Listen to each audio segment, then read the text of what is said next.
Hey, what's up guys? It's Andrew Santalski. I'm back for another UFC prediction video. This time, UFC Fight Night. Dariush versus Tsarukyan. Going down today, Saturday, December 2nd, 2023. Prelims begin at 4. Going down from Austin, Texas today, guys.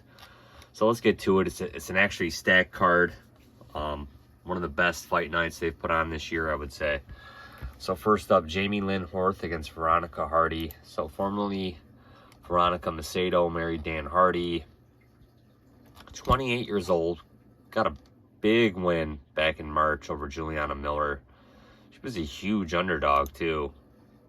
And just clowned Juliana Miller.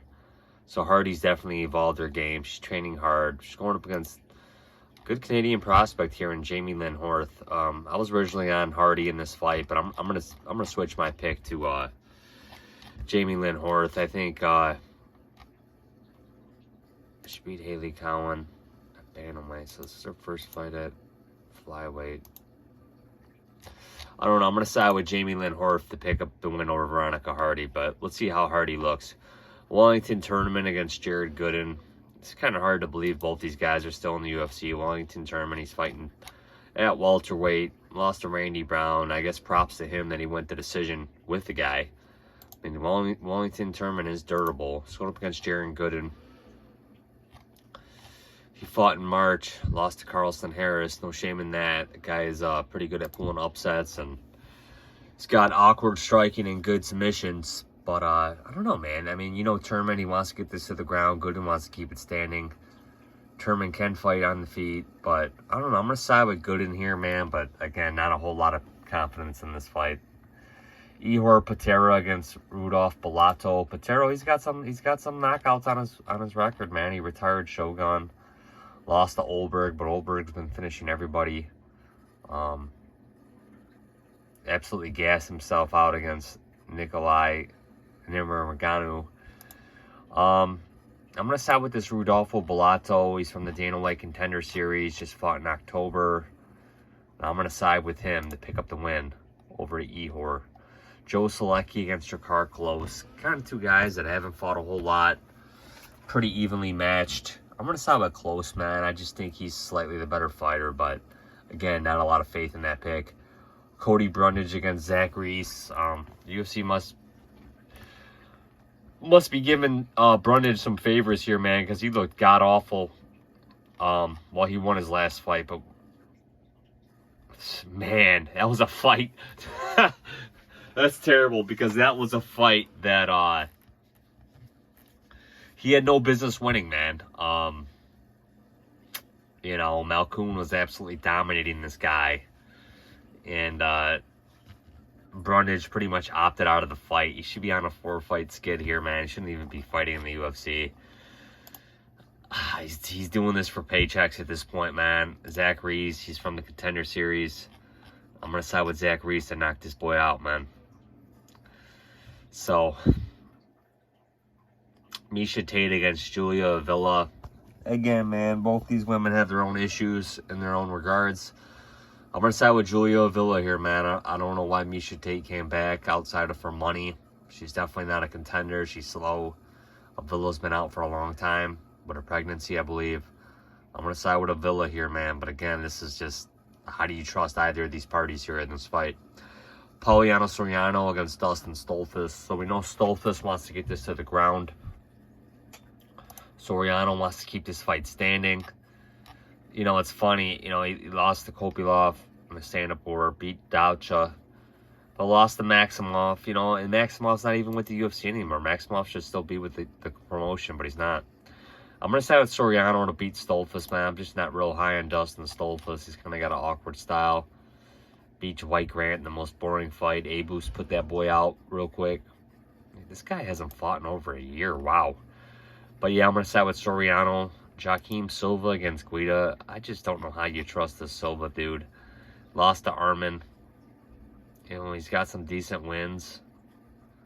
But he's got some fluky losses too, man. And I don't know, man. Guida's just a tough dude to get out of there.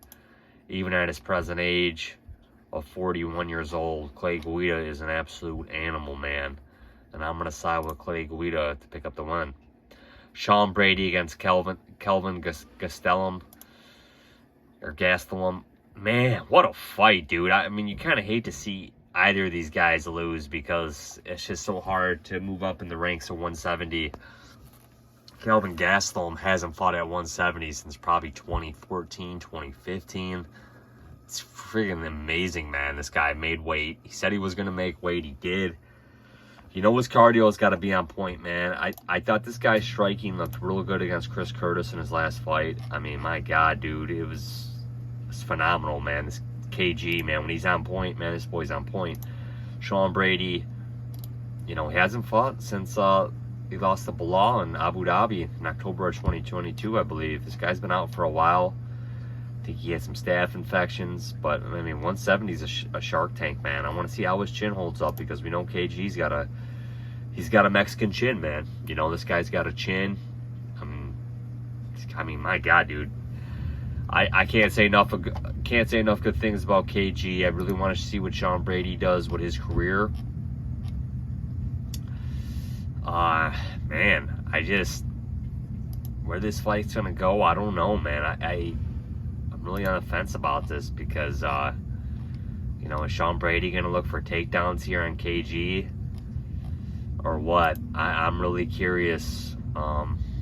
Really curious to see how this plays out. I guess I'm still going to lean Brady in this fight with zero confidence because KG's a dog. You know, KG is an absolute dog. And I really can't wait to watch this fight, man. So let's see what the current odds are on this. Let's see what the current odds on Bookmaker is. This fight.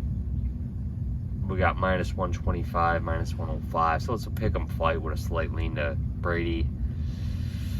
So I'm going to side with Brady, man, but not a whole lot of faith. Font versus Figueiredo. I like Font, man. I'm not really high on Davison, man. I mean, he probably should have moved up for a long time now. I think he's still going to be undersized for this weight class, but hey, I'm all down to see how he looks and for him to spice up bantamweight even more. Lost to Moreno. Like I said, I don't really feel like this guy's been relevant at, you know, at 125 or even in this division since probably 2020. I mean, he did pick up that win in January of 2022 in Moreno in their third fight, but I mean, very low volume. He did rock Brandon a couple times maybe, but I kind of felt like Brandon probably should have won that fight.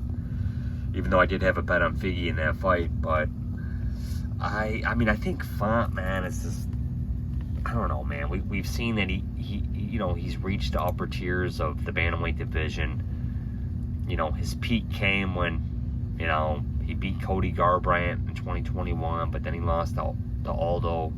You know, that was his peak, man. You know, that was where he peaked out as far as talent, and then he got absolutely mauled and destroyed. And took some serious damage against Marlon Vera in that fight, man. Vera just really beat him up, man. That was a life-changing beating, in my opinion. He beat Adrian Yanez, who, again, is an overrated prospect, in my opinion. Lost to Sandhagen. Sandhagen has really evolved his game, man. Sandhagen is potentially, you know, the next bantamweight champion in waiting. But I think Rob Font is still good enough to beat Figgy, man. I think Font's just got a really nasty jab, really nasty power on the feet. And I just like Rob Font here, man, to beat Davison Figueiredo.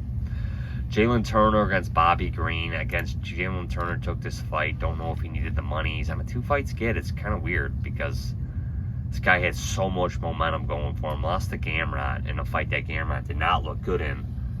But Gamrot just kept getting takedowns. But Jalen Turner was rocking that dude. Lost to Dan Hooker by split decision, which is kind of a surprise because Jalen, he's a tarantula, man. That's what they call him, man. He's long limbs, tall for the division, big for the weight class. Going up against Bobby Green. We'll see how this fight plays out.